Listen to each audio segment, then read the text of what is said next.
11.4 China under the Ming and Qing. During the era of Ottoman and Mughal rule, two dynasties governed China, the Ming and the Qing. Both dynasties took power during times of upheaval. To restore order, they established strong, centralized rule and revived traditional Chinese values, including Confucian ideals. In the mid-1300s, China was in turmoil. The Mongol Yuan dynasty was still in power, but disease and natural disasters had weakened the Mongol grip. Bandits and rebels roamed the countryside. In 1368, a Chinese rebel army overthrew the Mongols. The rebel leader, Zhu Yuanzhang, took power and established the Ming dynasty. In Chinese, the word Ming means brilliant. The new Ming emperor set out to restore traditional Chinese rule. He revived the state examination system used to select officials for the civil service. This system of tests was based on the Chinese classics, especially the works of the philosopher Confucius. Under Ming rule, Confucian scholars were again elevated in Chinese society. Classical art and literature were held up as models for artistic expression. The emperor also reformed the tax system and distributed land to Chinese peasants. Under the Ming, agriculture prospered. New crops, such as potatoes and corn, brought from the Americas in the 1500s, increased the food supply. As a result, the Chinese population doubled during the first 2 centuries of Ming rule. Trade and commerce also increased, though Ming rulers, in traditional Confucian style, favored agriculture over business. During his 30-year reign, Zhu Yuanzhang brought peace and stability to China. But he was also a despot who ruled with an iron hand.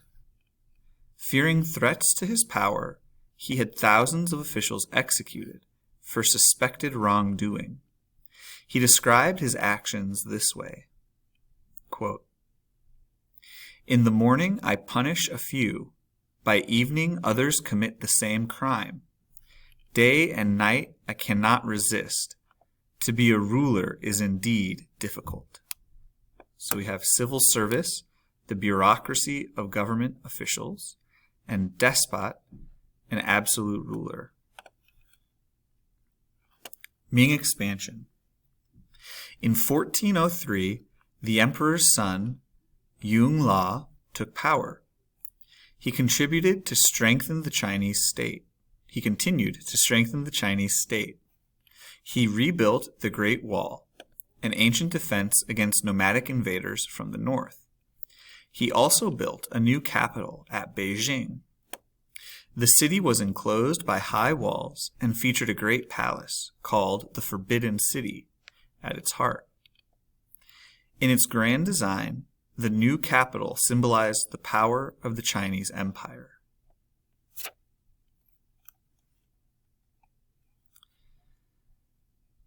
Yongle also expanded China's influence overseas. He sponsored a series of great ocean voyages under the command of Admiral Zhang He. Between 1405 and 1433, Zhang He led a large fleet on 7 voyages to Southeast Asia, India, Arabia, and Africa. He met with foreign rulers and brought back exotic goods, including zebras and giraffes. The main purpose of the voyages was to increase the flow of tribute to China.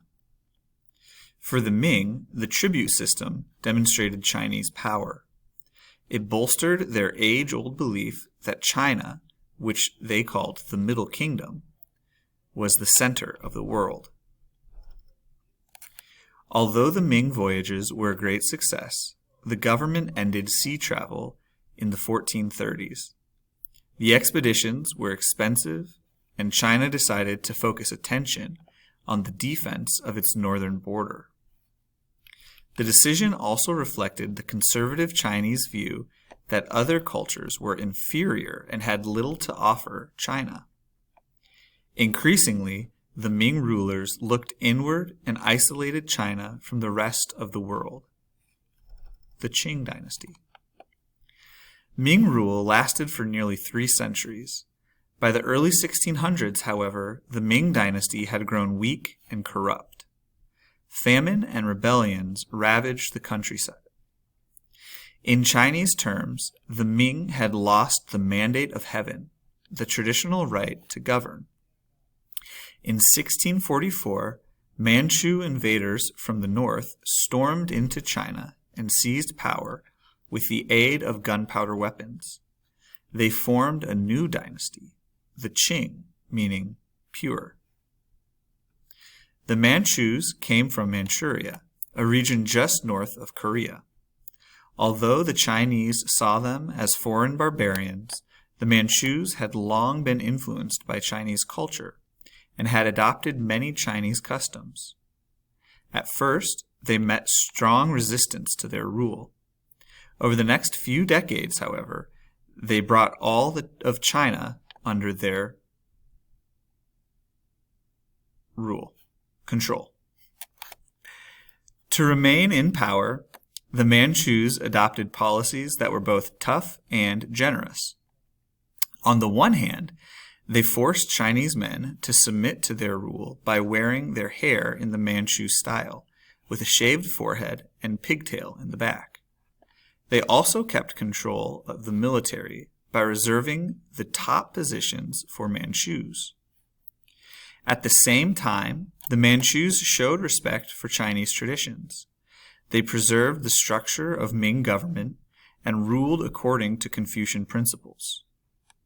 They supported the state exam system and allowed Chinese officials to hold high positions in government. They upheld the values of classical Chinese culture. In this way, the Manchus gradually won acceptance from the Chinese people.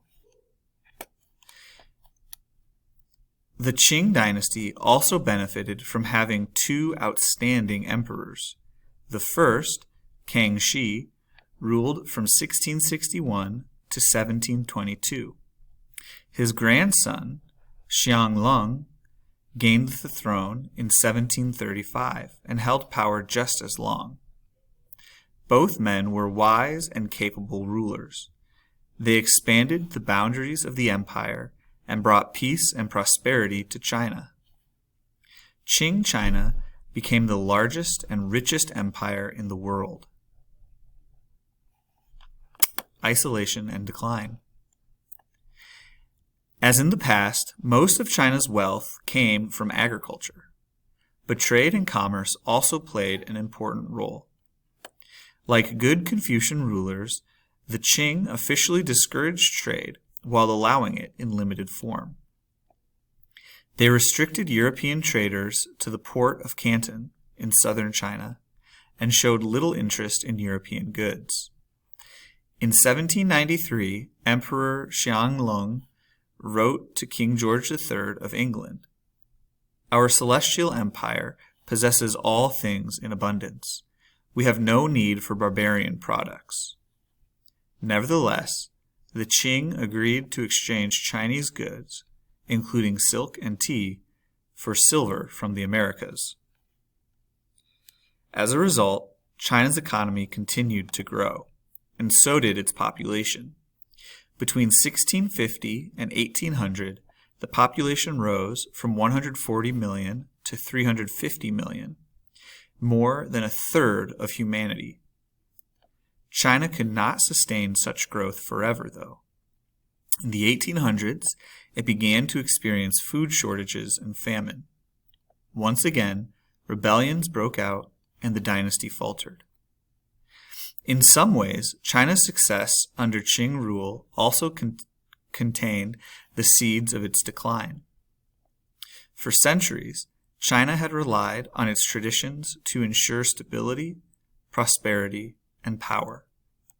But as global interaction increased and the world began to change, this conservative approach hindered progress. China rejected new ideas in science, technology, and economics that might have brought increased productivity and wealth. Instead, it fell back on its old ways. This reluctance to change left China vulnerable to the growing power of Europe. The Qing dynasty lasted until 1911, but as a result of its policies, by the late 1800s, it was increasingly dominated by Western powers.